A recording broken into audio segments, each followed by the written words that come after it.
ពេញកឡើងហុយខែមកពាក់កណ្ដាលសុកចិត្តងងុយដក 20% ចំនួនសរុបនៃលុយដាក់បញ្ចូលគ្នាគ្រាន់បានជាសហុយ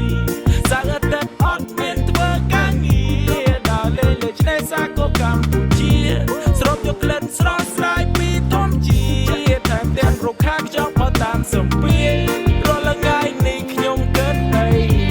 រាល់ថ្ងៃនេះខ្ញុំធ្វើអីរាល់ថ្ងៃនេះនៅសល់អីបងក៏រីសប្បាយតន់មានថ្ងៃរាល់ថ្ងៃនេះខ្ញុំគិតអីរាល់ថ្ងៃនេះខ្ញុំធ្វើអីរាល់ថ្ងៃនេះនៅសល់អីបងក៏រីសប្បាយតន់មានថ្ងៃពីយ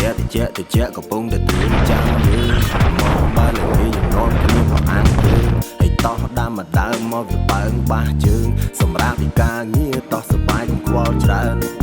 ត្រីដុនស្រោបដោយអំបិលទឹកត្រីកោះហើយដាក់មកទេហិល